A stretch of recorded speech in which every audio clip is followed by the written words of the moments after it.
Thaina matam amada ningthau amagi machanupa ahum poklami. Machanupa ahalgi mingna yahenba kaurami. Yaimagi mingna lanchenba kaurami. Aduga atombagi mingna puril haina kaurami. Ningthauna machanupa ahum asibu yamna luna taurami. Machanupa ahaldi nupi thiri. Machanupa atomba amadi yaimadi nupi thidri. Machanupa yaima lanchenba asidi atopa ningthaugi macha ani sidagi khara khitne. Madi magi thokpa amalai wasu kaya ngangandi. Matamdi asum hokibana nongmadi mapa ningthauna magi luhona bagi wa haiba haurai. Ningthaugi kadani ningthau laima amadi machanupa yaimaga phamlaga wari sanari ningthauna hairai. Yaima hauzik nahak angang natri yum kai panbagi matam ado yauraklabani. Matam ase hendok hankiba aidi pamdi adun. Ipana ichagi luhomagi wasi yamna munna khalli. Laimana amuk makha tarai. Aikhoina nangi ipa ningthaugi yamna luna tinaba marup amagi machanupibu.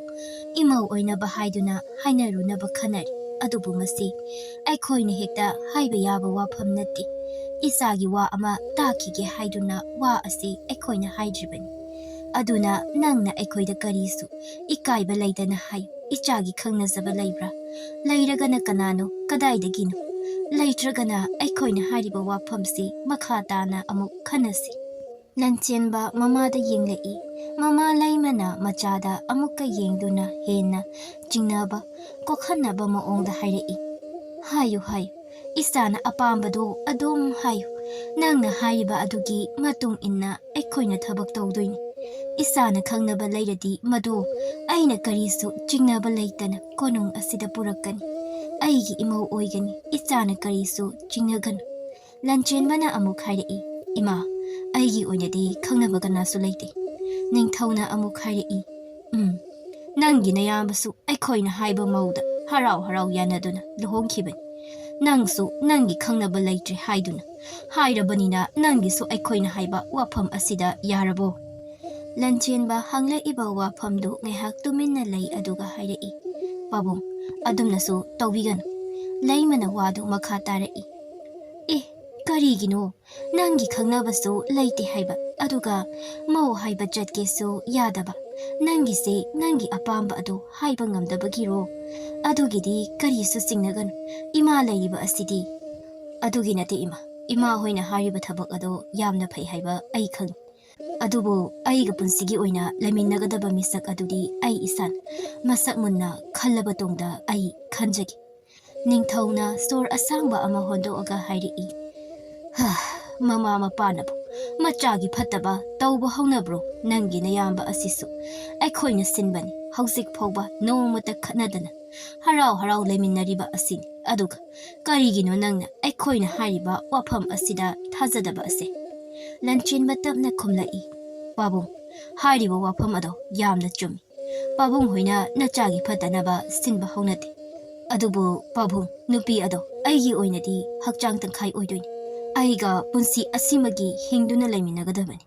Aigi anauba punsi ama oina ondoribani. Aduna aigi isagi punsi matek adudi ai isana khanjagi. Yambungna ima pabungna haiba inbasu yamna pai. Magi punsida aphabata oyu. Adubu aidi mina semba punsi ado ai pamdi. Aigi punsidi ai isana semjaba punsi ado ai pami pabung. Machanupagi wamunna tari laima ningthau animak. Adugi matung laimana mapur oiba ningthauda yengduna hairai. Iningthau isanupana hariba wafam asida karisu akaiba yaudabra haina khalli. Masidi magi punsi lepkani aduna magi apamba asida oina yenglasi. Ningthau adusu makok nomduna hairai. Nangna hariba pumnamak ai yaragi. Adubu nahakna mi ado khanba matamda yamna haisingna khangadabani. Wakhal laiba ichani aduna ipana ka hena ta ubagi mathau tadi. Nangna khangna pumnamak tawraklagani ipana nangoda thajaba thamlabani. Yare chacharo. Lanchenba mama mapada haifit inglami aduga ka adudagi tholai. Sor asangba ama hondoi aduga magi kada lai. Aduga phamthaduna wakhal mayam ama khalli. Mathanta ningtamna laiba punsi asida ngasi Mama mapagi hairaiba wa aduna matha ama hablari adubu leiduna chenba yaba matangdi oidri lanchenba pambom chawi masa phai haidunasu masibu yekhai thingaiba ngamdri adubu madi tasengna masagi thabak masana tawba pami phamliba aduda masa pumba ngathaduna mamit tapna uisali haisabagi wani lanchenba mapalpa na thokpa nati konung asimakna sungthok thokte haibadi yaroi mayamba amadi manaunupa asidagi mana mapal khwaidagi thoktaba haidu oiri aduna nongmata nupi amatasu yengdudi udabadi natti ningthau macha nupi masak matau phazarabi kaya ama ui yengi adubu mahakna chumnagi utliba thaugalon asi nattana atopa ahen wakhal amata magi makok aduda changu haiba yade adubu mana adumna sumlaiba aduda laima amadi ningthau wadu hena taksilai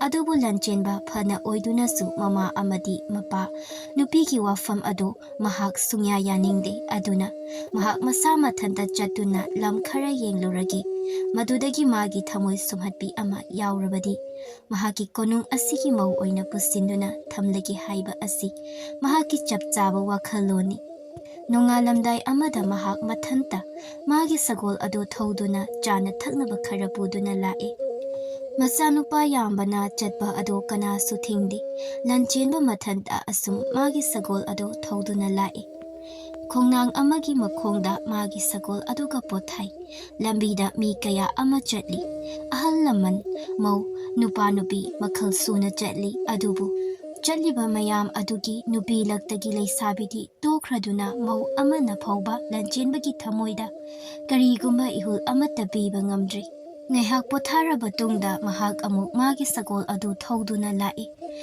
asumna asum thoduna lakpana khunphana yamle mahakna lanthokla iba asi numitsu tadawri adubu mahakna thiriba misak adudi phangba ngamdri numitta salamda yauraba adu fauba mahak sagol thoba leplamdi adubu mahakna sagol thoraga asum lakpada numitta silakpa mikup adudadi mahakna langthoklakpa khun adudagi fana yamna lapi aduga yum amatasu uba ngamdri yumdi tokraduna mahakna hauzik thungliba mafam asida mi amata leiba uba fangdi mahakna u akangba amana magi pudon amasemi aduga mahaki akoiba aduda khara ngalhalli magi sagol adu mafam chana punduna thamli aduga mahakna leiriba achauba pukhri adugi manakta hauriba u pambi achauba adugi makhongda lei mahakna ngaihak pothaduna lei ngasai makhai wana laklabanina mahak pothaduna ukhong adugi makhada ngaihak tumthakri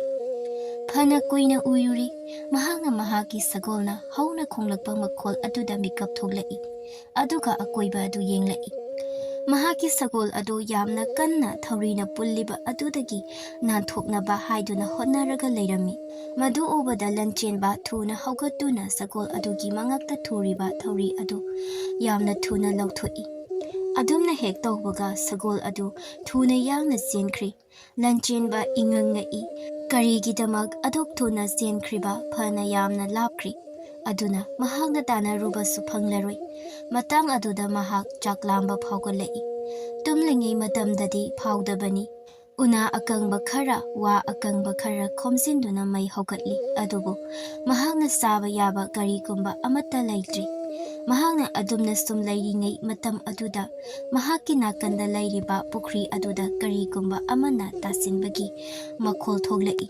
lanchenba mamai ado leithoktuna yengi adubu ising adudi lenglami kanamatadi udi mahak mathaktagi tari ibra haiduna mathakta amuk yengi adusu karisu leiramdi phamlambadagi haugatuna pukhri adugi manakta changsilai mahakna asum leiringai tanja aduda pukhri adudagi nupi ama phok phaugalai lachenba ikhang khangi aduga maning halli nupi adu masamdi sangi adubu pumchot chotli lanchenbada nokfet tawna yenglai nupi adugi mawong aduna hena lanchenbadi ngakri nupi ado lanchenbana lairiba pukhri adugi mapan tamna changsilai aduga hairi nahakpu kanano mafam asida karigi lakpano kuire taibang miyoiba amata ukidaba adubu kuirabagi dong asida nahakpu uri nahakpu sida karigi lakpano lanchenba ingak ngai Taibang miyoiba amana taibang mi udaba kuiri hariba asi karigino aduga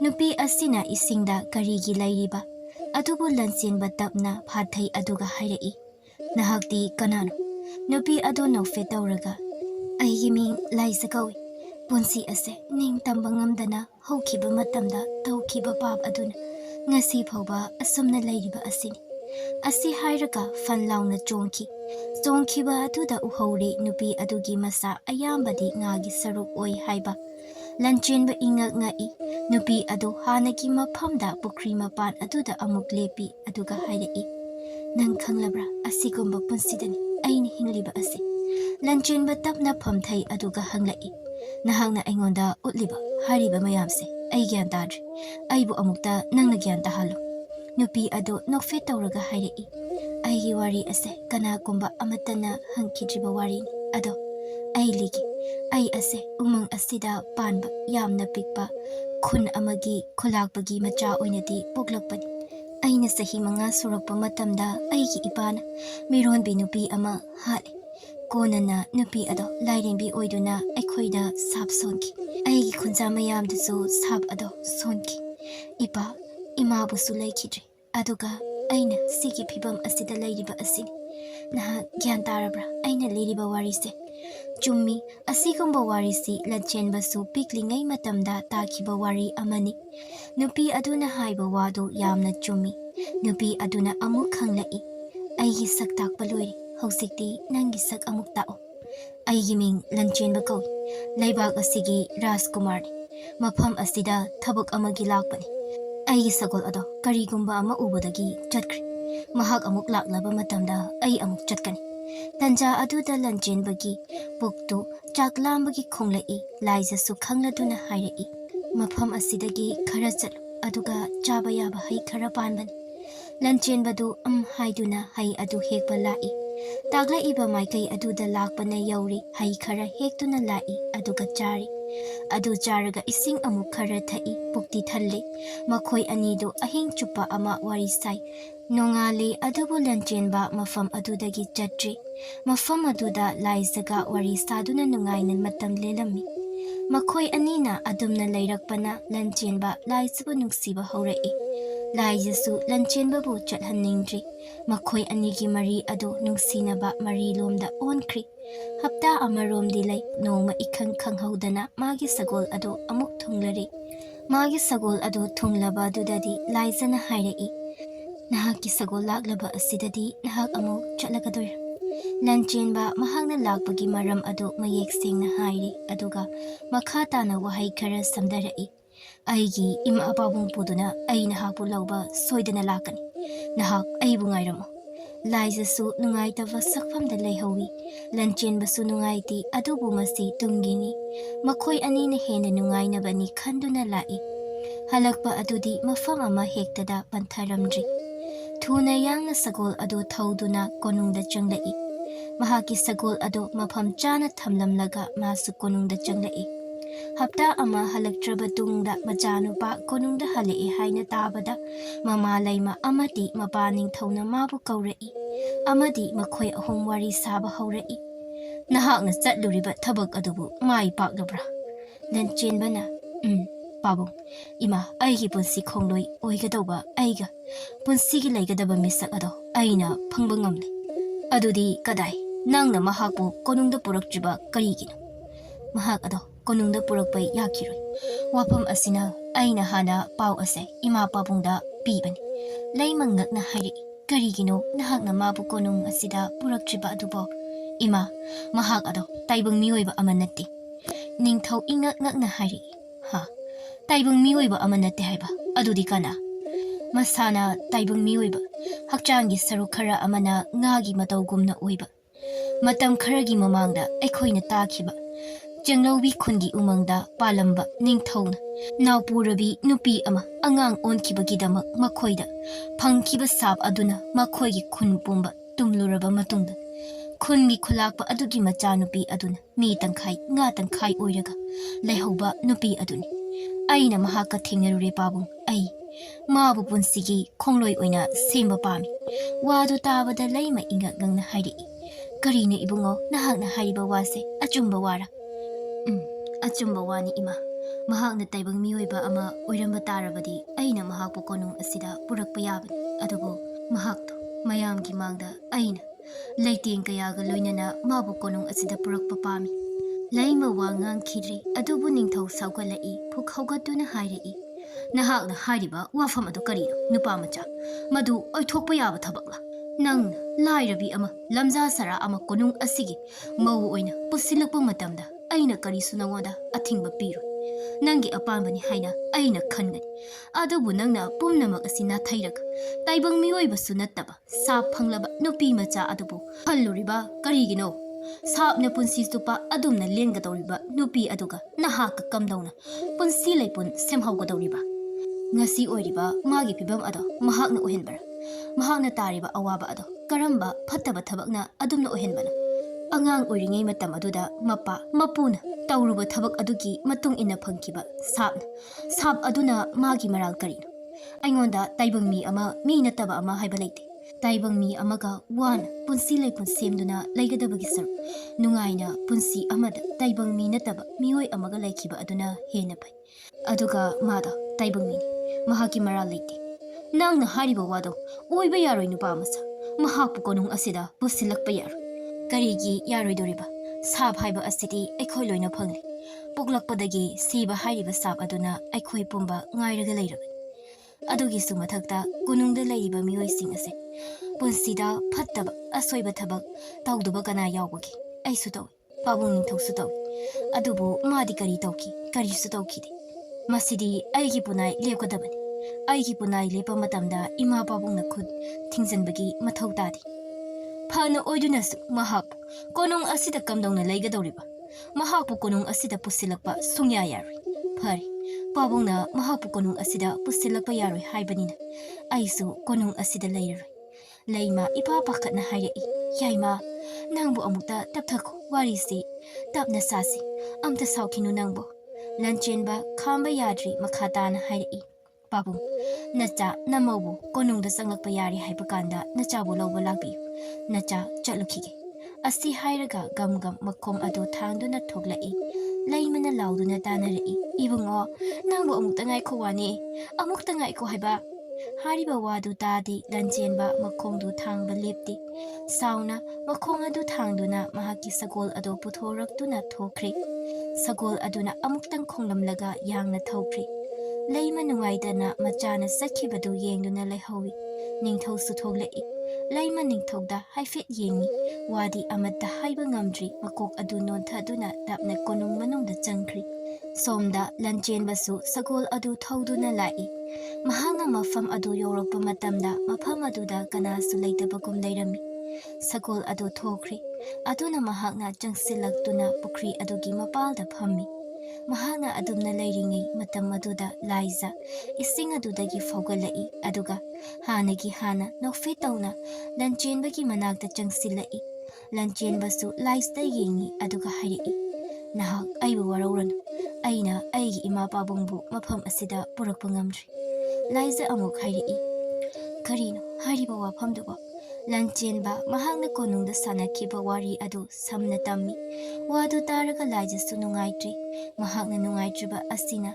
Lanchenba konung aduda leiroi haina mahaki hek pokpa. Mama mapa amadi konung thado aga lakpa asini. Mahaksu wakal adu sonthana hairei. Babungna hariba adu su jumi. Aidi sa phanglabini. Konung thadokduna mafam asida leirani haiba wafam ado thadokpiyu. Konungda leibada phangkiba nungaiba adugi changdi mafam asida leiba aduna piba ngamlai hausingma konungda hanbiru. Lanchenbana amuk hairei. Konung haibase sana lupa marakta hingba adunati. Aina nungaiba maongda aigi apamba ado tauraga hingba aduni. Nungaina hingba hairiba asi aduna aigi apamba maongda hingani. Aigi apamba asida leigani. Aina aigi ipabu thazai mahak soidana. Aikhoi anibu lawba lakani. Mahak aigi ipani. Ipagi magun chapchana khang. Laijasu nokfetawi tanja aduda sagol adu lanchenbagi manakta lai. Adumna makhoi yamna nungaina leiri. Lanchen umangda chana thaknaba khara charaga asum lairami.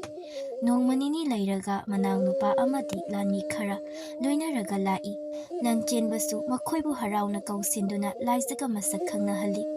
Yaifaba lao mase nahaki nataimani. Yaifaba mako khaiphet noli aduga hairi. Yambung ai hakna konungda halasi haina hanjin haibu matamda yambungna yagadaba laitri. Aduna aina yambungdi chanaba khara purakpani. Asi hairaga lami kharana lanchinbagi chanaba pusalai. Makoisu wari watai khara sanaraga hankri. Tha kaya ama haukhri. Lanchinbagi punsisu yamna hongli adubu mahak yamna nungaina lairi.